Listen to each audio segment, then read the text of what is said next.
Welcome back. If you haven't been to my channel before, I'm Vickie and this is Vickie's Country Home. I live off-grid in northern Nevada on 40 acres in a small valley surrounded by mountains.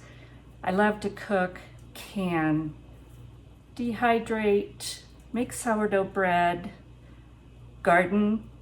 I've got goats and chickens, dogs and cats, and hoping for more, but I live a very full life. Today, I am going to be joining in a collaboration between 10 channels. I was invited by Prepper Potpourri, and it just sounded like so much fun that I just had to do it. So August JAMboree is going to be a month of all kinds of different jams made by these 10 channels. The 10 channels that are going to be a part of this collaboration are Prepper Potpourri, Tu Lilu Creates, Wanda at Deep South Homestead, Diane the Canning Nana, Gemini Homestead, Helga's Pennsylvania Cooking, Homestead Dad, Jeni Gough, I think that's how you pronounce your name, SuttonsDaze, and myself, Vickie at Vickie's Country Home. The one I'm making today is just different and fun. I love carrot cake, so today I'm making carrot cake jam. Come on, let's get started. So to get started, I have 1.5 cups of shredded carrots, and I used my Cuisinart food processor for this because it was so fast. But you just need to grate your carrots, and so that's 1.5 cups. You need 1 can of crushed pineapple. This is 20 ounces with the juice in it. And you're gonna need 1.5 cups of chopped peeled ripe pears. So I'm gonna get these pears peeled and chopped up. It only took one of those pears to make 1.5 cups. So I'm just gonna start adding the pears,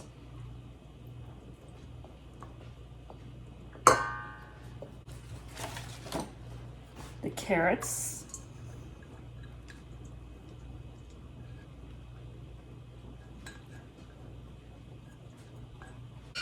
the pineapple with its juice,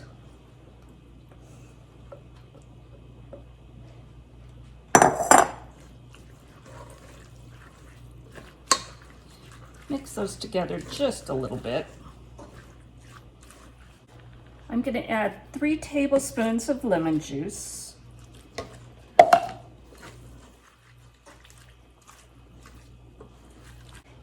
And I have 1 teaspoon of cinnamon, 1/2 teaspoon of nutmeg, and 1/2 teaspoon of ground cloves. So I'm going to add those.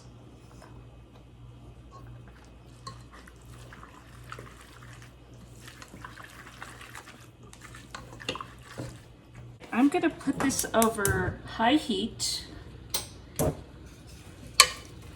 and bring this to a boil. And I have this huge range, but right now space is at a premium for the burners I need because I had a freezer malfunction, so I have had to jar up 21 pints of meat. I've cooked 6 pounds of ground meats and frozen them. I have 2 corned beef, which are in this pot, and I've got bone broth going on the back. So this is kind of a juggling act today, so bear with me.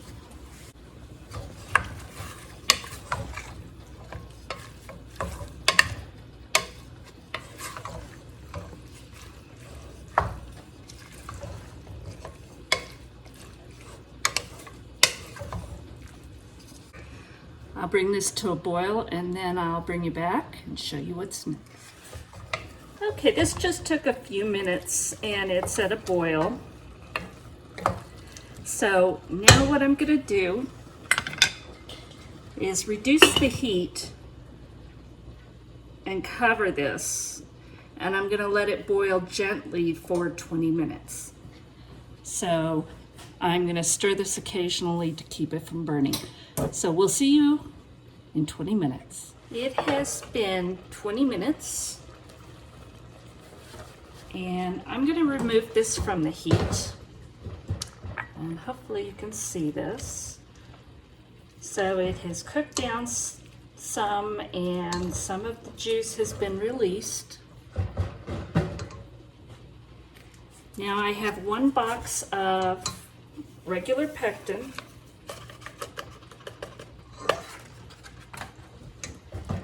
And I'm just going to get that incorporated.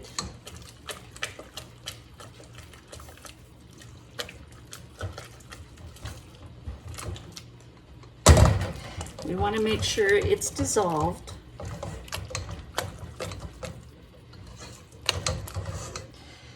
Now we're going to return it to the heat and bring it back to a boil, and this is over high heat again.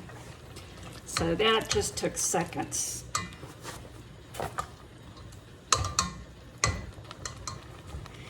Now we're going to add 6.5 cups of sugar. Just dump it in.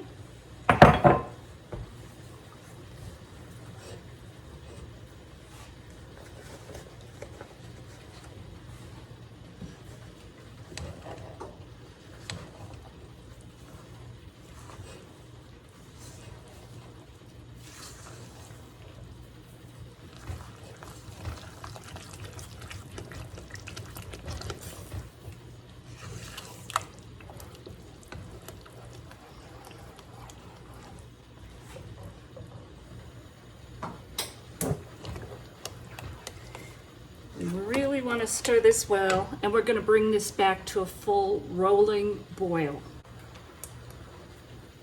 And you do want to stir this constantly. You do not want this to scorch at this point.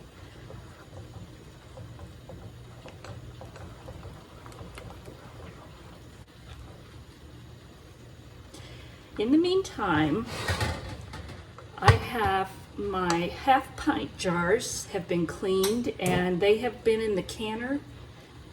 This is my steam canner, and I absolutely love my steam canner. I hardly ever do water bath anymore. And this is Victoria, but I think they've changed their name to Roots and something. I'll try and put a link for that below. You can get one that's aluminum that has a shallow pan on bottom and then a tall lid. But this one is stainless steel, and you can use this as a water bath canner or as a steam canner. And it does cost more because it is stainless steel, but it has been so worth it. It is my favorite water bath canner. It's my only steam canner. So if you've been thinking about it, this is one to check out. And this is a beautiful color.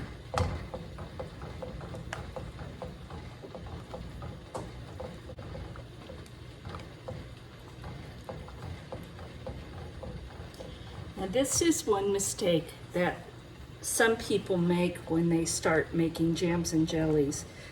When you get to this point, you put the pectin in and then the sugar. It needs to be a full rolling boil that you can't stir down. So while you're constantly stirring this, you're watching for it to boil in spite of constantly stirring.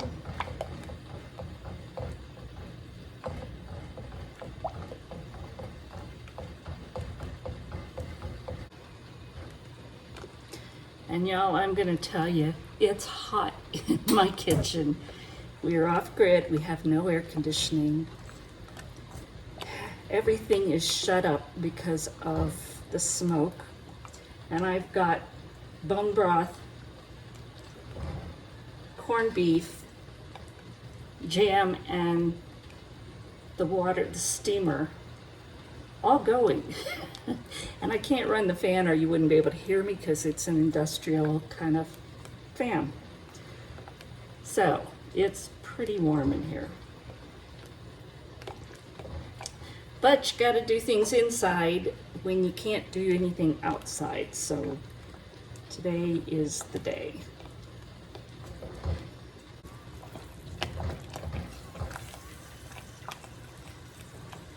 And there it is. There is your full rolling boil.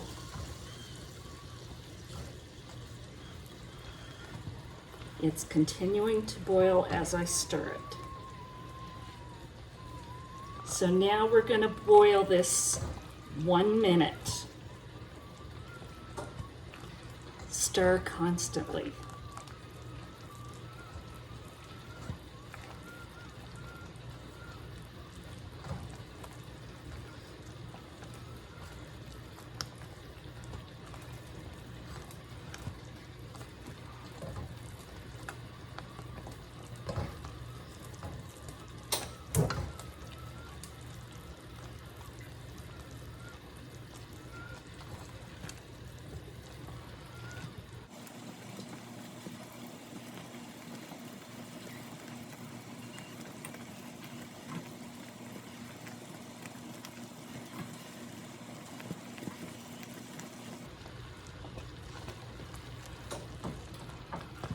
There we go.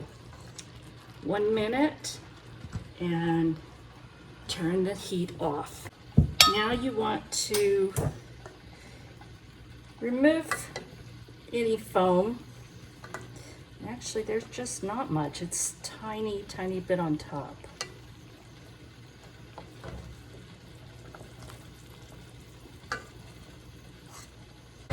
There wasn't a lot of foam on that.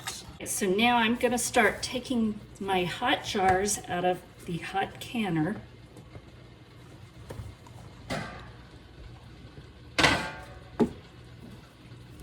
And we're going to start filling them.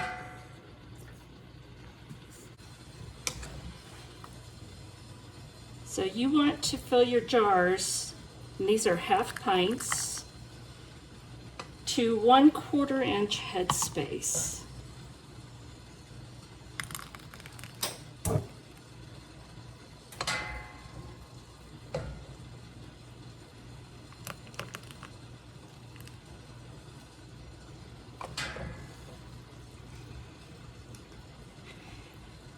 And there it is. Doesn't that look pretty? So we're going to debubble. And I have a paper towel that I dipped in water. And I'm just going to clean the rim really well. You can clean around the rings too if you're afraid maybe they get sticky. I usually don't have a problem with that, but some people like to do that. You're going to put your lid on, center it.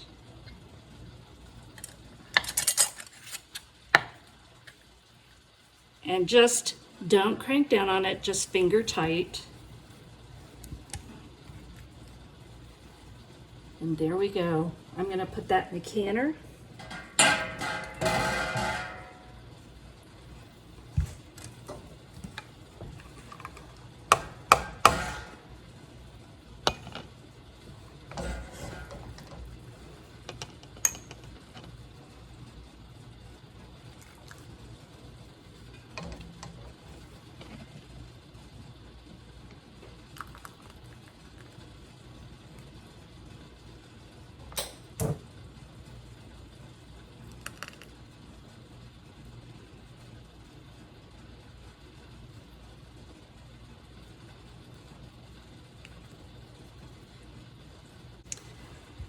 One-quarter inch headspace, debubble. And this one, I did get some on the rim, so I definitely want to, on the rings, so I definitely want to clean it all the way around.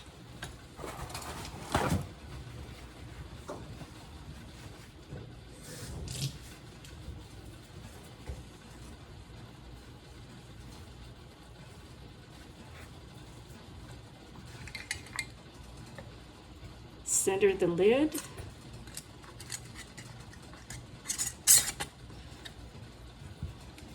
Put the ring on finger tight and in the canner. So I'm gonna finish filling my jars and then we will come back and see what they're like when we're finished processing. These call for 10-minute processing at sea level. I am at high altitude, so I have to add 10 minutes. So for me, it's gonna be 20 minutes. But be sure and check your altitude and how much you will need to adjust or not. So I'm gonna finish and then we'll come back. So it said it made 8 half pints and it made exactly 8 half pints. And I used this silicone mat on the bottom just because it gives it a little more stability on the upside down rack. It just helps them stay upright better. So I'm gonna put the lid on, bring it up to temperature and process this for 20 minutes for my time, 10 minutes at sea level. Okay, it's been 20 minutes, so I'm gonna turn the heat off on the canner.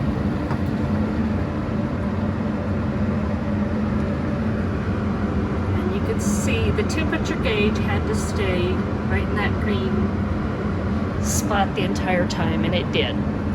So now I'm gonna put a timer on for 5 minutes. I'm not gonna move the cover, I'm just gonna set a timer.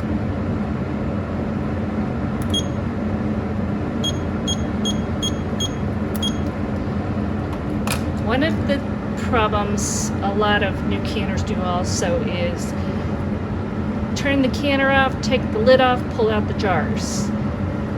Well, that's a shock to the temperature of the jars, and a lot of times what it does is it causes siphoning, so you'll have some of your product come out of the jar.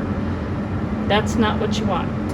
So you do it gradually. So I'm gonna wait 5 minutes, then I'm gonna take the lid off and wait another 5 minutes, and then I am going to take the jars out of the canner. So I'll see you in 10 minutes. When my 20 minutes was up, I turned off the heat to the canner and I left the lid on and I put a timer for 5 minutes. When that timer went off, I took the lid off and set the timer for 5 minutes again. So that 5 minutes is up and now I'm gonna take the jars out of the canner. Aren't those beautiful? I'm gonna set them on a cloth-covered counter and leave them undisturbed for at least 12 hours. So there we go. So I have let these come to room temperature, I've cleaned the jars, all of that stuff. I found this recipe in the complete book of home preserving. This is a ball book. And if you have this, it's on page 39, carrot cake jam. So I'm not gonna type the recipe below. I am going to refer you over to the Ball Fresh Preserving website or the book. I'm not sure if it's on their website. So let's see how this stuff tastes, okay? So I have a bagel. Cheating on keto, but I'm also cheating on the jam because it's full of sugar. I have cream cheese and I have the carrot cake jam. So let's see how this tastes.